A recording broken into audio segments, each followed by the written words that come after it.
Bienvenue sur la chaîne. Azami résumé. Résumé de l'anime d'aujourd'hui. Jitsu wa Ore, Seikyu Deshita, 2023. Dans la chambre, Hat se demande pourquoi son père ne lui rend pas visite comme il le fait habituellement et suppose qu'il doit être occupé avec autre chose, mais Hat ne s'en soucie pas tant qu'il n'a pas à s'entraîner davantage à l'épée avec son père. Soudain, Hat entend un bruit venant de l'extérieur d'une femme de chambre qui cherche des bandages et des antiseptiques pour soigner les blessures de quelqu'un. Hat se demande ce qui se passe dehors et active son système de surveillance magique pour découvrir que les soldats du château sont revenus gravement blessés. L'unité de soutien fait tout ce qu'elle peut pour soigner les soldats gravement blessés, mais ce n'est pas suffisant. Yaer va voir son père, qui est assis tranquillement dans un coin, et lui demande d'expliquer cette situation. Alors, son père explique que ces derniers temps, il y a eu une vague d'attaques de voleurs dans cette province. Apparemment, il a obtenu des informations sur la base des voleurs et s'y est rendu pour y mettre fin pour de bon, mais lui et son armée ont fini par être contre-attaqués même s'ils étaient bien préparés et prudents. Le père de Hat serre fort le poing lorsqu'il se rend compte qu'il a mal tourné, et à cause de cet échec, il a également démoralisé les soldats non blessés restants. Le père de Hat pense que cela doit être un spectacle macabre pour lui de voir à un si jeune âge, alors il conseille à Hat de retourner à l'intérieur. Bien que Hat ait ses opinions à partager, il reste silencieux et décide de simplement retourner dans sa chambre. Hat voit Flay se moquer des soldats royaux pour s'être fait battre par une bande de voleurs. Il semble qu'elle soit l'enfant ici au lieu de Hat, alors Hat perd son sang-froid et lui dit de fermer sa bouche. Sur le chemin du retour avec Flay, Hat utilise secrètement sa magie de guérison sur tous les soldats blessés pour les guérir complètement, surprenant tout le monde, y compris son père. Après son retour dans sa chambre, Hat passe une bonne nuit de sommeil tandis que Flay se tient à l'extérieur de sa chambre, attendant qu'il se réveille. Il se réveille et ouvre sa porte pour trouver Flay debout dehors, alors il lui demande si elle est restée là-bas tout ce temps. Mais Flay ne lui répond pas, alors il se rend compte qu'elle ne répond seulement pas et l'attendait à cause de l'ordre qu'il lui a donné, qui était de lui fermer la bouche. Hat réalise à quel point Flay est une femme de chambre stupide et lui donne la permission de parler à nouveau après s'être excusé auprès d'elle pour avoir perdu son sang-froid. Flay se sent coupable car elle pense qu'elle l'a involontairement offensé, et elle s'excuse auprès de lui à la place. Hat l'oublie et emmène Flay sur le toit du château pour lui montrer la surveillance qu'il exerce sur toute la province. Il révèle qu'il a l'intention de retrouver tous les voleurs qui ont attaqué son père et les soldats royaux et veut les punir. Sans l'aide de Flay, Hat localise une bande de voleurs célébrant au milieu des bois et voit que certaines personnes en tenue de soldats traînent également avec eux. Il suppose que l'endroit où ces voleurs se cachent doit être le même endroit où les hommes de son père ont été pris en embuscade. Alors, rassemblant tous les morceaux, Hat et Flay se rendent compte que les voleurs devaient savoir que les soldats royaux venaient les attaquer à cause d'un espion interne. Alors, Hat décide d'éliminer tous les voleurs à la fois et utilise la magie du vol pour se diriger vers les bois avec Flay. La sœur cadette de Hat regarde par la fenêtre et le voit s'envoler, alors elle se demande qui il est vraiment. De l'autre côté, les voleurs révèlent que le capitaine des soldats est en fait un espion et veut se débarrasser du père de Hat pour qu'il puisse retourner dans son pays natal. Hat arrive juste à temps pour que Flay entende tout et exécute une magie étourdissante pour pétrifier instantanément tous ses adversaires. L'un des voleurs parle encore à son tour, alors Hat lui montre sa place puis se tourne vers les voleurs en uniforme de soldats pour leur faire avouer qui ils sont vraiment. Il enquête sur les soldats et apprend qu'ils sont des soldats de l'empire voisin. Apparemment, leur plan est d'infiltrer ce royaume en venant dans la province frontalière déguisés en voleurs, dans le but de provoquer un chaos interne. Mais Flay se demande comment ils ont même réussi à traverser la frontière en premier lieu, car il aurait dû y avoir des troupes gardant les frontières. Ainsi, l'un des voleurs explique qu'ils ont un complice de ce côté qui les a aidés à le faire. Hat s'est rendu compte que certains complices devaient être des gens puissants et qu'ils devaient être après la vie de son père. Hat remercie les voleurs pour leur coopération, mais il n'a aucune intention de faire preuve de pitié en ordonnant à Flay de brûler tout le fort au sol aux côtés des voleurs, avant que Flay ne les allume en feu.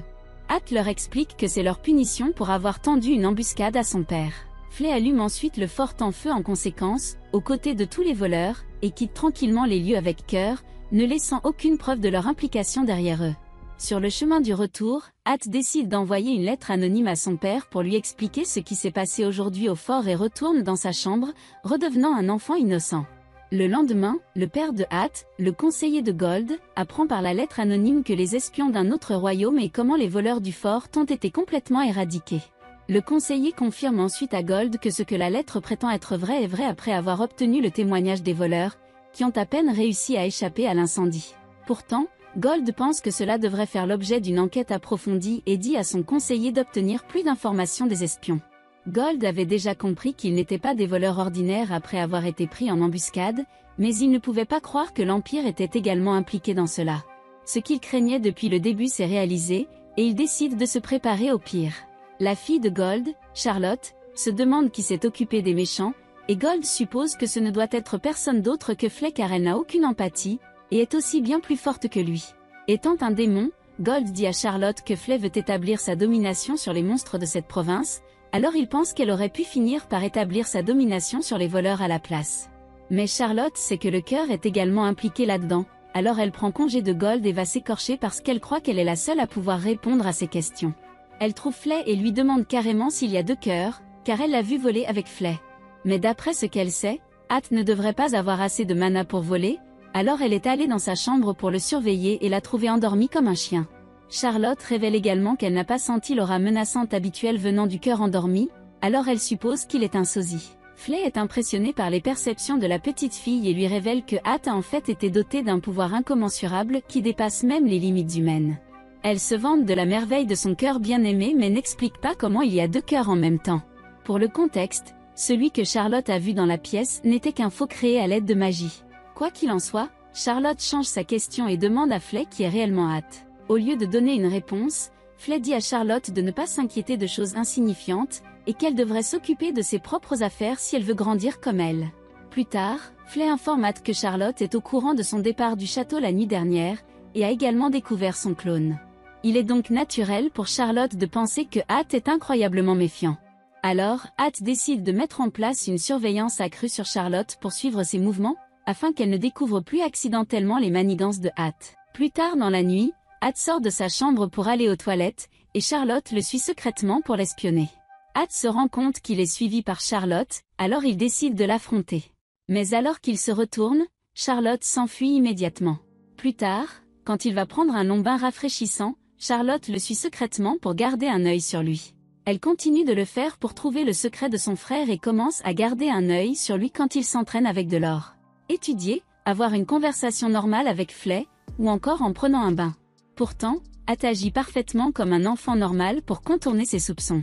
Après une semaine d'espionnage, tout est presque redevenu normal. La mère de Hat, Natalia, décide d'emmener Charlotte en voyage avec elle car le festival annuel arrive bientôt. Gold explique à Hat que c'est lui qui part habituellement en voyage à cette période de l'année. Mais cette fois, Natalia veut y aller. Hat dit à Natalia d'emmener Flay avec elle, mais Natalia ne peut pas le faire car elle croit que Flay fait des courses pour Hat. Hat se souvient également qu'il a demandé à Flay d'intimider les monstres de cette province, afin qu'ils n'attaquent pas les villes et villages voisins. Une nuit, l'alarme de surveillance de Hat, qu'il a activée pour garder un œil sur Charlotte, le réveille et il se rend compte que quelque chose ne va vraiment pas. Apparemment, les soldats de l'Empire ont tendu une embuscade à Natalia et Charlotte au milieu de leur voyage, et les soldats ont du mal à se défendre. Natalia tente de s'échapper en portant Charlotte dans ses bras, mais les soldats de l'Empire utilisent leur magie pour les attraper et blesser la jambe de Natalia. L'un des sorts magiques de Hat prend secrètement le contrôle de Charlotte, et elle guide la direction de l'évasion vers Natalia. Il se dépêche de trouver une falaise géante, et Natalia saute avec l'aide de sa magie et atterrit avec un minimum de dégâts. Charlotte dit à Natalia qu'il y a un endroit où se cacher à proximité, et il trouve une belle grotte lumineuse. Réalisant qu'il doit y avoir quelqu'un d'autre qui aide Charlotte à donner des instructions, Natalia décide de les chercher, pensant qu'ils doivent être des héros de la justice. Elle dit à Charlotte de rester à l'intérieur de la grotte et sort pour voir que l'entrée de la grotte a été scellée à l'aide de la magie de l'illusion. Commodément, les soldats de l'Empire trouvent Natalia en même temps, alors elle décide de se suicider plutôt que d'être torturée par ces soldats de l'Empire. Elle essaie de lui poignarder le cou elle-même avec son poignard, mais Hat arrive à temps pour la sauver et la rend inconsciente pour qu'elle ne sache pas ce qu'il est sur le point de faire ensuite. Hat devient furieux et bat tous les soldats de l'Empire en quelques secondes. Ensuite, il ramène Natalia à l'intérieur de la grotte et cache sa présence pour que Charlotte ne le voie pas. Il change également de voix et dit à Charlotte de prendre soin de sa mère inconsciente pendant que l'aide vient pour eux. Charlotte reconnaît facilement l'aura maléfique émise par Hat et se demande pourquoi il les a sauvés s'il est maléfique, alors elle confronte Hat, lui demandant s'il est un héros de la justice. Le cerveau de Hat commence à s'arrêter car il pense que la question de Charlotte est absurde et joue simplement en disant oui à plusieurs reprises. Alors, Charlotte, avec son petit cerveau, suppose que Hat a ses pouvoirs pour s'occuper des méchants, et se rapproche de Hat pour s'excuser auprès de lui d'avoir une mauvaise perception de lui. Hat dit à Charlotte de garder secrète son identité de héros de la justice parce qu'il est comme le Batman japonais. Alors, Charlotte accepte et promet même de mentir à son père pour lui. Hat prend alors congé de Charlotte, prétextant qu'il doit faire son travail de héros alors qu'il a réellement besoin de retourner au château pour que les autres ne se méfient pas. Plus tard au château, Gold est informé par son conseiller qu'ils ont reçu une lettre anonyme au sujet de Natalia et Charlotte. Selon la lettre, sa femme et sa fille sont en sécurité et Flay les a rejoints et les escorte pendant qu'ils parlent. Bien qu'un certain nombre de gardes du corps de Natalia aient été blessés, il n'y a pas de victimes et tous ont été complètement guéris. Alors, Gold se sent enfin soulagé et demande à Hat ce qu'il pense de cette aide anonyme. Hat pense qu'ils sont des héros de la justice et dit à Gold que les héros de la justice s'occuperont des soldats de l'Empire chaque fois que cela sera nécessaire à nouveau. Mais dire que c'était la plus grosse erreur de Hat, car la lettre ne révélait pas que les personnes qui avaient attaqué Natalia étaient des soldats de l'Empire. Mais avant que Gold ne réalise que son fils est le héros de la justice, Hat trouve une excuse et se sauve des soupçons. Charlotte et Natalia rentrent enfin à la maison, et après avoir étreint Gold, Charlotte va embrasser son frère, à qui elle n'avait jamais parlé auparavant. Avez-vous apprécié ce récapitulatif? Si vous l'avez fait, veuillez aimer cette vidéo et vous abonner à notre chaîne afin que nous puissions vous présenter le récapitulatif des prochains épisodes de cette passionnante série animée Isekai.